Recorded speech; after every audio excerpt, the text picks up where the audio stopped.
I walked into the office after my 3-day regional meeting feeling lighter than I had in months. The quarterly numbers were excellent. Our project deadlines had all been met, and I'd even managed to secure additional budget for team training. The moment I stepped off the elevator, something felt wrong. The usual Monday morning buzz was missing from our department floor. The East Wing corridor where my team of 7 brilliant engineers worked was eerily quiet. "Finola?" I called out, looking for our lead developer who was always first to arrive. No answer. Our workspace, the one we'd earned after delivering 3 consecutive breakthrough projects, stood empty. Desks cleared, monitors gone. Even the potted plants we'd nurtured were missing. Only rectangular dust outlines remained where our equipment had been. I spotted Loxley from accounting walking past. "Hey, what happened to my team?" "Oh." His expression shifted to something resembling pity. "You should check the basement. They moved them yesterday." "The basement?" We didn't even have office space in the basement. The elevator ride down felt eternal. Each floor passing by heightened my dread. When the doors opened, I had to navigate through storage areas and maintenance rooms before finding a door with a hastily printed sign, Engineering Team B. I pushed it open to find my team huddled between exposed pipes and utility boxes. Their monitors balanced precariously on folding tables. Extension cords snaked across the concrete floor. Water dripped from a ceiling pipe, landing with rhythmic plunks into a bucket near Finola's makeshift desk. "What happened?" I asked, though their downcast faces told me everything. Finola looked up, her eyes burning with humiliation. "While you were gone, Dieter came down with movers. Said we needed to relocate immediately to make room for the new specialist. We had 30 minutes to pack everything." "A specialist? What specialist?" "Some productivity expert," Ren, our youngest developer, added. "Dieter says he's going to revolutionize the whole department." I climbed back upstairs to our former workspace. MRA, bright, airy, strategically positioned between the testing lab and design team. Now it housed a single person, a young man arranging framed certificates on what used to be my desk, while Dieter, our department head of 5 months, hovered nearby with an expression of unbridled admiration. "Ah, there you are," Dieter exclaimed when he spotted me. "Meet Bastian, our new productivity transformation specialist." His revolutionary approach increased output 300% at his last 3 companies. He needs proper space to implement his vision. He lowered his voice. "Your team can manage downstairs until next quarter's budget review." I stared at Bastian, who didn't even pause arranging his awards to acknowledge me. I nodded silently and returned to the basement where my team waited, the distant hum of industrial machinery vibrating through the walls. The Wi-Fi signal barely reached. The nearest bathroom was a single toilet behind a shower curtain. The air smelled of mildew and defeat. 32 years with this company," muttered Vega, our hardware specialist, "and this is how they treat us." I surveyed their dejected faces, people who had given everything to this company, who had pulled countless all-nighters to meet impossible deadlines, now stuffed in a basement like unwanted furniture. Then I smiled calmly. "Pack your bags," I said. "Not just for down here. Everything." They stared, confused but trusting. I held their gaze, my smile never wavering. "Trust me. Just start quietly gathering everything you might want to take with you someday, and keep this conversation between us." If you're enjoying this story so far, please tap that like button and subscribe for more workplace revenge stories that will leave you breathless. I'd love to hear in the comments if you've ever been undervalued at work. My name is Thea Moretti, and until that basement moment, I'd been the loyal, dependable leader of Engineering Team B for 8 years. Before joining the company, I'd spent 15 years coordinating refugee camp logistics during humanitarian crises across 3 continents. The company had hired me for my technical knowledge, unaware that I'd spent those years building global industry relationships while setting up supply chains in impossible conditions. I wasn't just good at solving technical problems, I excelled at solving human ones. When I transitioned to corporate life, I brought those skills with me. I could spot talent in unlikely places and build cohesion among wildly different personalities. Each member of my team had been handpicked not just for their technical brilliance, but for their ability to solve problems under extreme pressure. Finola, our lead developer, had been rejected by 3 other companies because of her unfiltered communication style before I recognized her genius with complex systems. Ren, fresh out of college but with natural talent for finding elegant solutions, had been passed over for higher-profile graduates. Vega had been ready to retire when I convinced him his hardware expertise was irreplaceable. Then there was Dax, our quietest member who spoke 5 programming languages but struggled with human ones. Kyrie, whose testing protocols had become industry standard. Indra, whose security systems were impenetrable. And Noor, who could translate technical requirements into language anyone could understand. For 8 years, we delivered consistently excellent results without fanfare.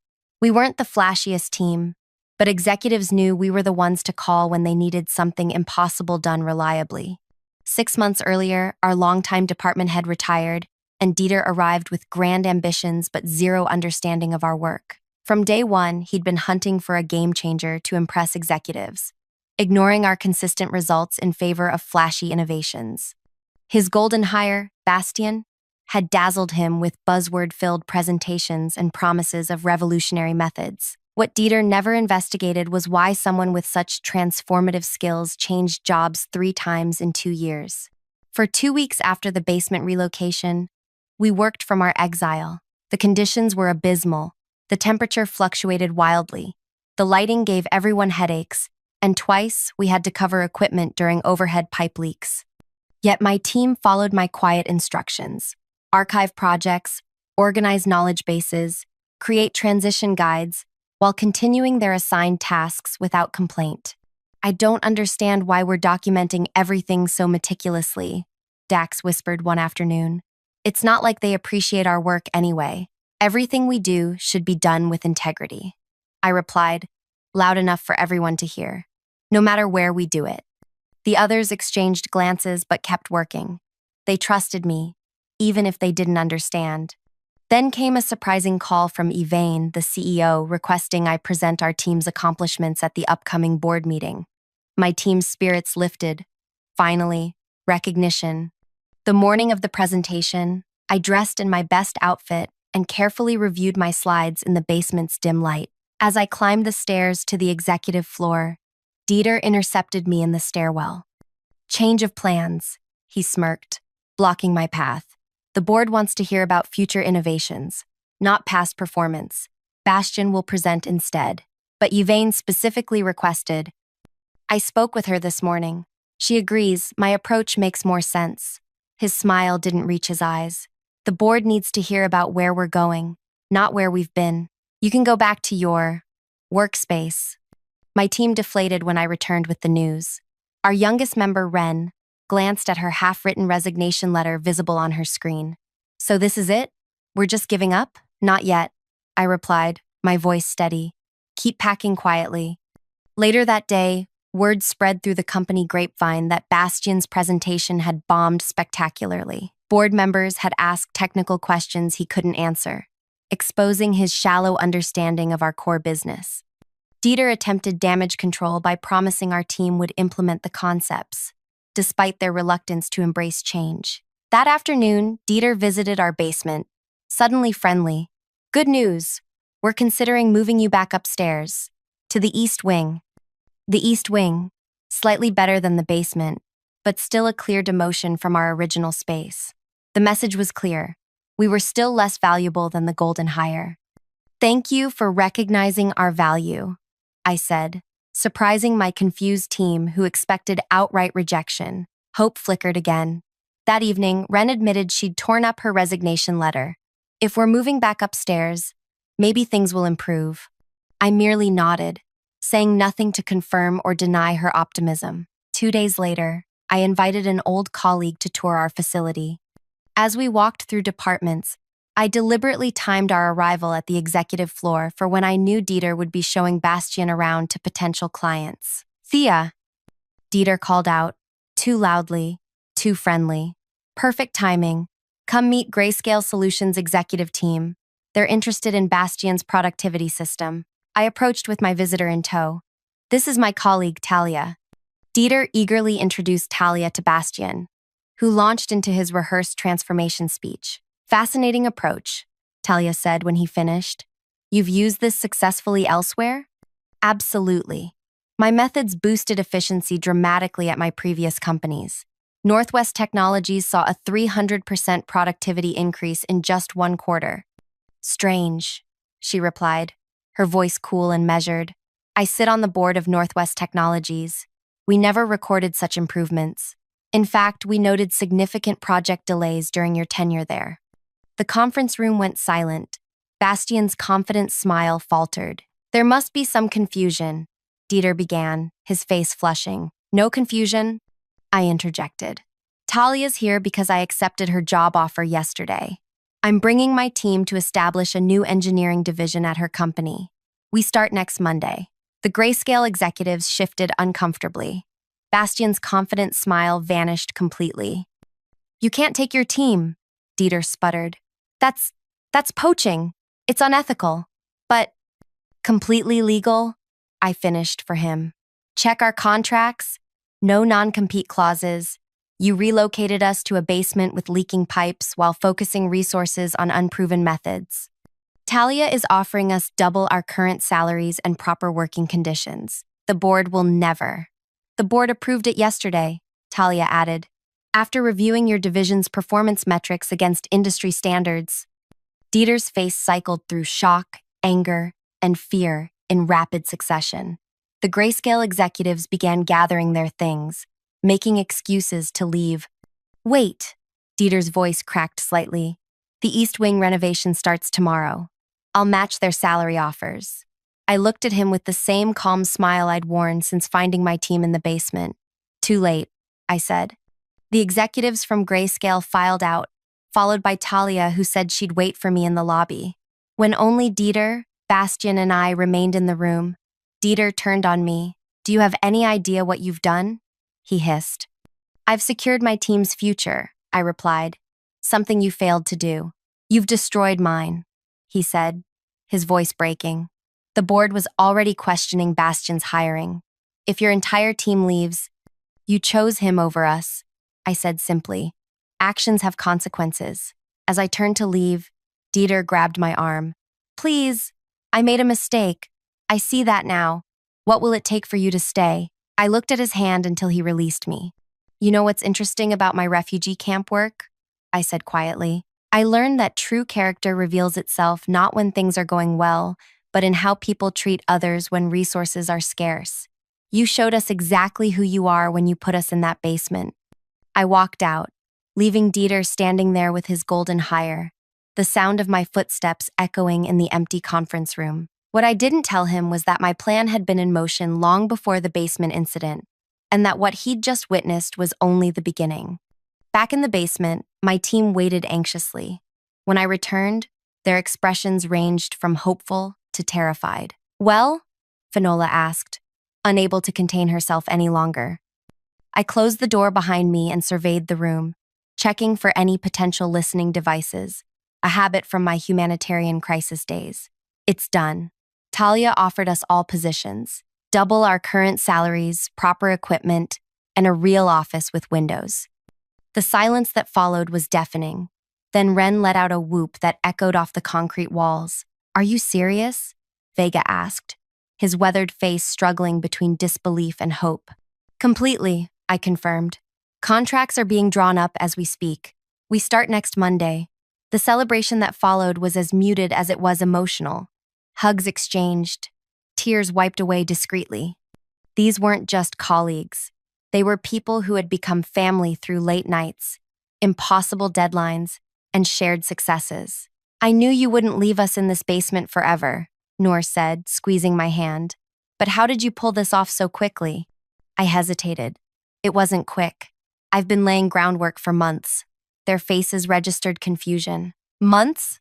Indra asked. But the basement thing just happened 2 weeks ago. I sat on the edge of a folding table. The basement was just the final straw. I saw where things were heading the day Dieter arrived and started talking about fresh perspectives while ignoring our track record.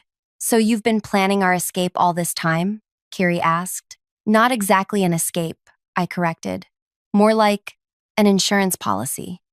I started documenting everything, our contributions, Dieter's dismissals, project successes he took credit for. I reached out to old contacts, including Talia, just to reconnect. When things started deteriorating, those connections became more important. Dax, always the most perceptive despite his social awkwardness, studied my face. There's more to this than just finding us new jobs, isn't there? The others turned to me expectantly. Let's focus on the transition for now, I said carefully. We have 1 week to wrap things up properly. No loose ends, no unfinished projects. We leave with our professional reputations intact. What about Dieter? Finola asked, a dangerous edge to her voice. Does he know we're all leaving? He does, I confirmed. And he's panicking. The board was already questioning Bastian's hiring and the resources allocated to him. Losing an entire specialized team in one stroke is going to raise serious concerns about Dieter's leadership. Good, Vega muttered. 32 years, and he sticks me in a basement. What's our strategy for the next week? Indra asked, ever the pragmatist. We work. Professionally, thoroughly, and without complaint, I said. We document everything meticulously. We prepare transition guides for our replacements. We act with complete integrity. Why? Ren asked, her youth making her the most direct. Why help them after how they treated us? Because this isn't about them, I explained. It's about us, about who we are. And because the best revenge isn't what you do to others, it's what you build for yourself while they're not paying attention. The team exchanged glances, not fully understanding but trusting me nonetheless. There's something else you should know, I added. Talia isn't just offering us jobs. She's creating an entirely new division with us as the core team. We'll have autonomy to build something from the ground up. This revelation shifted the mood from cautious celebration to genuine excitement. Even Vega, who had been contemplating retirement before the basement incident, straightened with newfound energy. What are we waiting for? He asked. Let's finish our work here so we can start our real work there. For the next 3 days, we operated with mechanical precision. Every line of code was commented, every process documented, every system mapped. We worked longer hours than necessary, our impending freedom fueling our productivity. On the 4th day, Dieter appeared in our basement, looking haggard. Dark circles shadowed his eyes, and his typically immaculate shirt was wrinkled. Thea, can we talk privately? He asked, his voice lacking its usual confidence. I glanced at my team, who pretended to be absorbed in their work while obviously straining to hear. Anything you need to say can be said here. We don't have secrets. He shifted uncomfortably. I've spoken with the executive team. They've authorized me to offer your entire team a 15% raise, effective immediately. We're also expediting the renovation of the East Wing. You could be back upstairs by next week. I noticed he didn't mention what would happen to Bastian. That's very generous, I said, but we've already signed contracts with Talia. Contracts can be broken, he pressed. I'm sure there are clauses. One. There aren't, I interrupted. Talia's legal team made sure of that. Dieter's professional veneer cracked slightly. Please, Thea. I admit I made a mistake with the basement situation, but this is going to destroy my career. The board meeting is on Friday, and if I have to announce that our entire engineering team resigned, for a moment, I almost felt sorry for him. Almost. The basement wasn't a mistake, Dieter. It was a revelation. It showed us exactly how much you valued our contribution. I kept my voice level. You chose Bastian's empty promises over our proven results. Now you have to live with that choice. He left without another word, shoulders slumped in defeat. The moment the door closed, my team erupted in whispered exclamations. Did you see his face? Kyrie marveled. 15%, Dax murmured. That's substantially less than double. It's not about the money, Finola said sharply. It's about respect. I let them talk, turning back to my computer to hide my expression. What they didn't know, what I couldn't tell them yet, was that Dieter's desperation was exactly what I had been counting on. That evening, as we were preparing to leave, my phone rang. The caller ID showed Yvain, the CEO. I stepped into the hallway to take the call. Thea, she began without preamble. I just heard the news from Dieter. Is it true your entire team has resigned? Yes, I confirmed. We've accepted positions elsewhere. A long pause. I'd like to meet with you tomorrow morning. Just you, not your team. 9 o'clock in my office. I'll be there, I agreed, then hung up. When I returned to the basement, 7 pairs of eyes locked onto me. The CEO? Finola guessed. What did she want? A meeting tomorrow morning, I replied, keeping my tone neutral. Are they going to try to stop us from leaving? Ren asked, worry creasing her forehead. They can't, I assured her. Our contracts are solid. This is probably just an exit interview. But as I said it, I knew it was much more than that. Yvain wasn't the type to conduct exit interviews personally. Whatever she wanted would complicate my carefully constructed plan, for better or worse. I slept poorly that night, rehearsing scenarios in my head. By morning, I had prepared for every possibility except the one that actually occurred. Yvain's office occupied the corner of the top floor, with glass walls offering a panoramic view of the city. She sat behind a minimalist desk, reading glasses perched on her nose as she reviewed documents. When I entered, she removed her glasses and gestured to the chair across from her. Thea, she said, her tone unreadable. I appreciate you coming. Of course, I replied, taking the seat. She studied me for a moment. I've been reviewing your team's contributions over the past 5 years. Impressive work, consistently delivered with minimal resources. Thank you. My team is exceptional. Yes, she agreed, which makes me wonder why they're all leaving simultaneously. The basement relocation seems insufficient as an explanation. I maintained eye contact. It wasn't just the basement, it was what the basement represented. Explain. When Dieter moved us downstairs to make room for Bastian, he sent a clear message about our value to the company. The basement was just the physical manifestation of how he, and by extension, the company, viewed our worth. Yvain leaned back. And you think I share this view? With respect, I said carefully, you approved Bastian's hiring and the resources allocated to him, despite no proven track record. So yes, I assumed you endorsed Dieter's approach. To my surprise, she laughed, a short, sharp sound. Dieter convinced the board, not me. I was outvoted. And now I get to say, I told you so at tomorrow's meeting. Her expression sobered. But losing your team is too high a price for being right. She slid a folder across the desk. This is what I'm prepared to offer to keep your team here. Not under Dieter, reporting directly to me. I opened the folder and scanned the document inside. The terms were exceptional, better even than Talia's offer. Autonomy, resources, recognition, and compensation that reflected our true value. For the first time since this all began, I felt my resolve waver. This was everything we deserved, everything I had wanted for my team before Dieter arrived. Why now? I asked, closing the folder. Why not 6 months ago? Politics, she said simply. The board wanted to give Dieter a chance to implement his vision. I couldn't undermine him openly, but this situation changes things. You're using our resignation to consolidate power, I observed. She didn't deny it. Mutual benefit, Thea. You get what your team deserves. I get to restructure without internal warfare.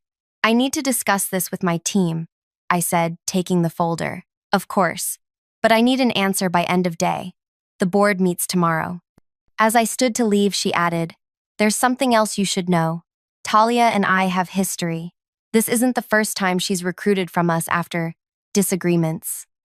The implication hung in the air. Was I being used as a pawn in some corporate chess game between Yvain and Talia? I returned to the basement, mind racing. My team looked up expectantly. What happened? Finola asked. I held up the folder. Yvain wants us to stay. New department, reporting directly to her. Better terms than Talia's offer. The stunned silence was broken by Vega. She's trying to save face. Maybe, I acknowledged. Or maybe she's sincere. Either way, we need to discuss this. What followed was the most honest conversation we'd ever had as a team. Fears were voiced, hopes articulated, trust questioned.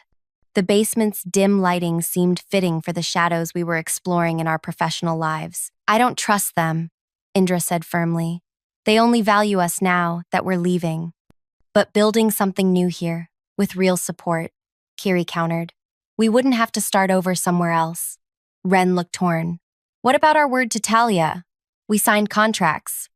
With exit clauses, I reminded her. Legally, we could accept Yvain's offer. Dax, who had been quiet throughout, finally spoke. This decision isn't about what's best for us professionally. It's about what we can live with personally. All eyes turned to me. What do you think, Thea? You've led us this far. I took a deep breath. This was the moment that would determine everything, not just our careers, but the culmination of the plan I'd been crafting for months. The plan that had evolved from simple self-preservation to something much more complex. I think, I said slowly, that we should split up. Their faces registered shock. Not permanently, I clarified. Strategically, 4 of us accept Yvain's offer. 3 go with Talia as planned. We maintain our connections, share information, and protect ourselves from being vulnerable to any single employer again. The silence that followed was profound.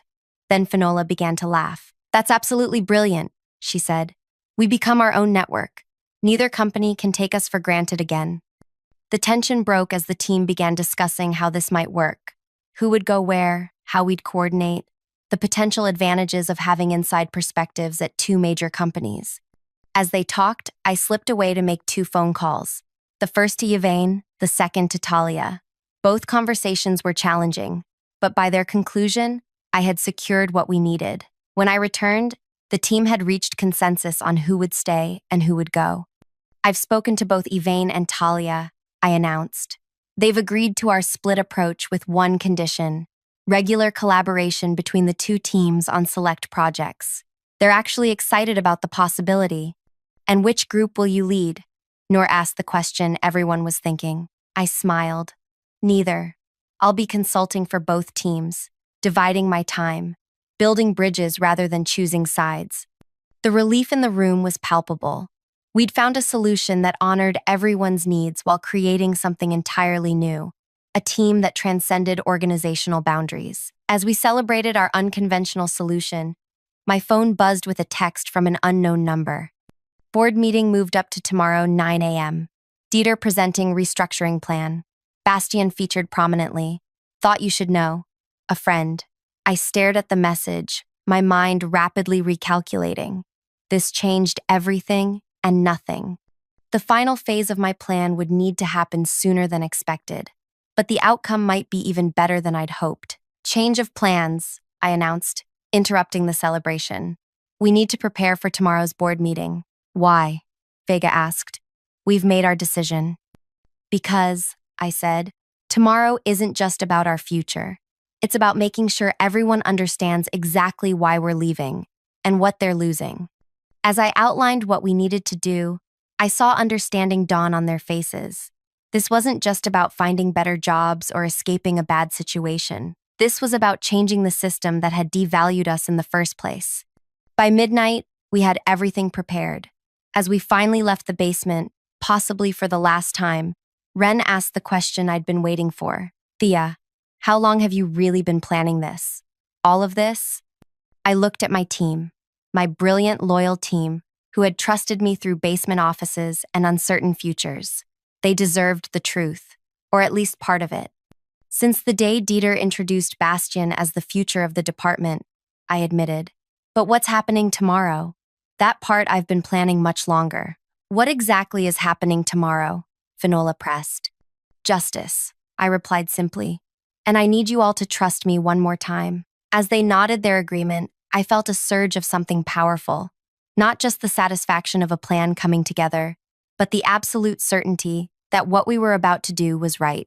Not just for us, but for every overlooked team, every undervalued contributor, every person who had ever been relocated to a metaphorical basement to make room for someone flashier but less substantial. Tomorrow would change everything, and no one, not even my team, knew exactly how.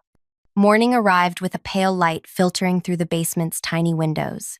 I arrived before anyone else, dressed in the charcoal suit I reserved for the most important client presentations. As my team arrived one by one, each looked surprised to see me already there, calmly preparing materials. Ready for today? Finola asked, setting down her bag. More than ready, I replied, handing her a sealed envelope. When the time comes, you'll know what to do with this. The others received similar envelopes, each with specific instructions. They tucked them away without questions, the ultimate demonstration of trust. At 8:30, we made our way to the executive floor. The boardroom doors remained closed. Executives and board members likely already inside discussing matters before the official meeting. My team and I waited in the adjacent room, an uncomfortable silence hanging between us. "Shouldn't we be in there?" Ren whispered, gesturing toward the boardroom. "We weren't invited," I explained. "But don't worry, we will be." At precisely 8:55, Yvain's assistant approached us. "The CEO requests Engineering Team B join the meeting." My team exchanged nervous glances as we gathered our materials and followed her into the boardroom.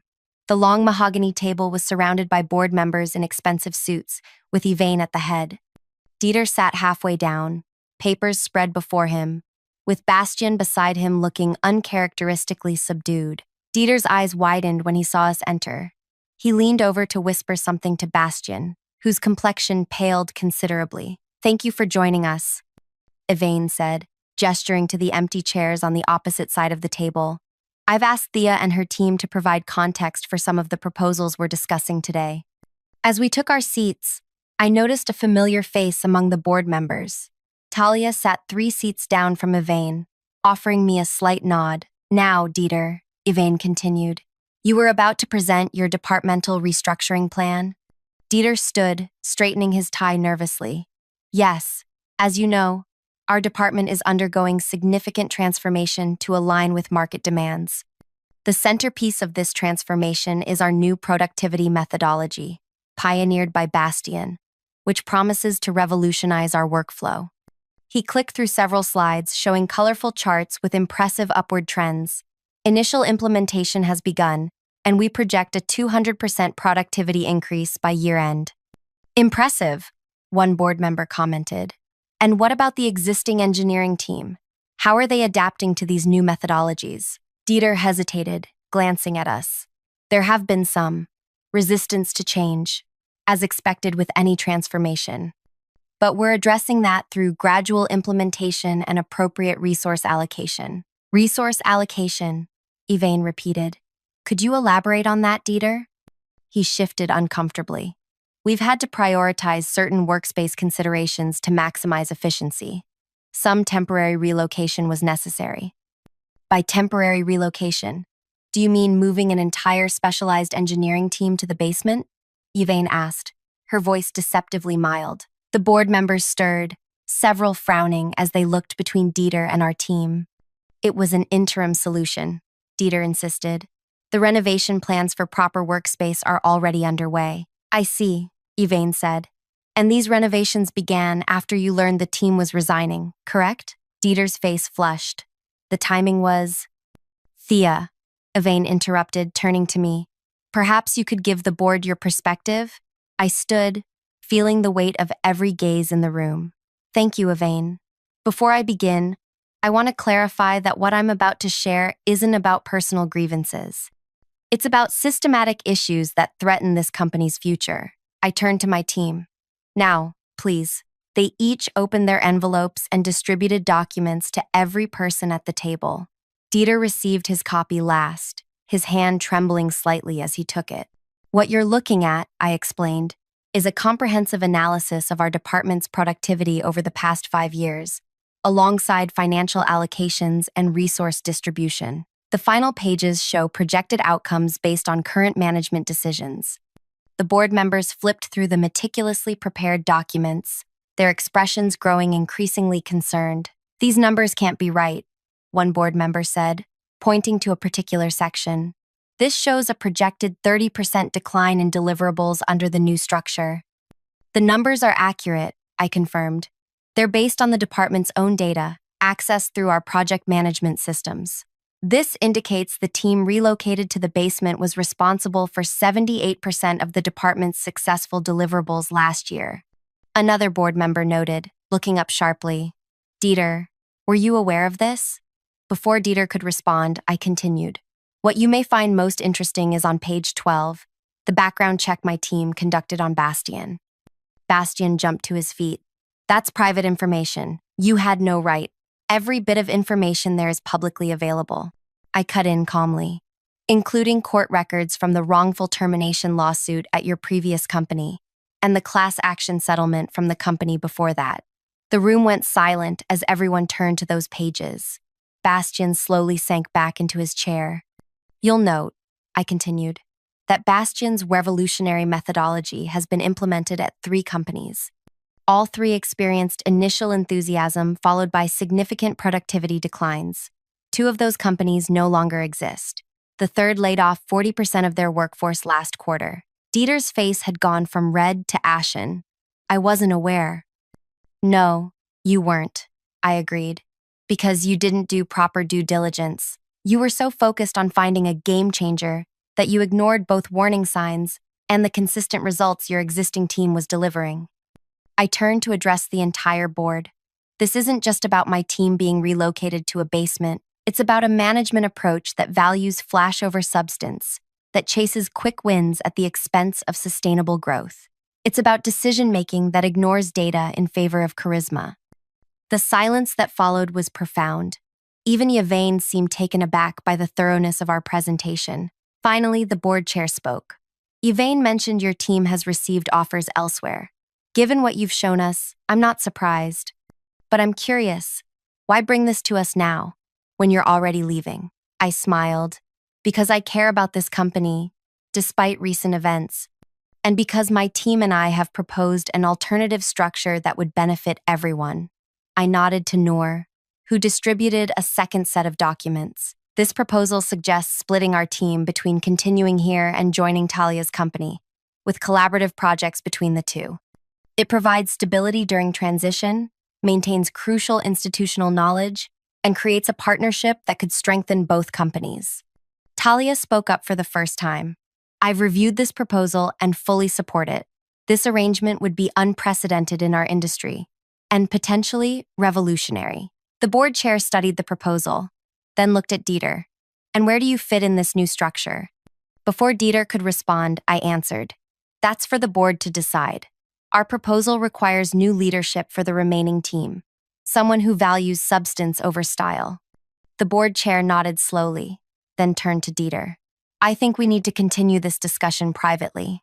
Thea, thank you for your candor. Would you and your team give us the room? As we gathered our things to leave, Dieter finally found his voice. This is a setup, he hissed. You've been planning this for months. I met his gaze steadily. No, Dieter. You set this up the moment you decided my team belonged in a basement. I simply made sure everyone understood the consequences of that decision. 3 hours later, my team and I sat in a local restaurant, celebrating with Talia as my phone buzzed with a message from Yvain. Dieter and Bastian are gone. Board approved your proposal. When can you start as department director? I showed the message to my team, whose cheers drew curious glances from other diners. I quickly typed my response. Monday. Half time, as agreed. Other half with Talia's team. So that was your plan all along? Finola asked, her eyes wide with realization. Not just to leave, but to completely restructure both companies and take Dieter's position? Not exactly, I admitted.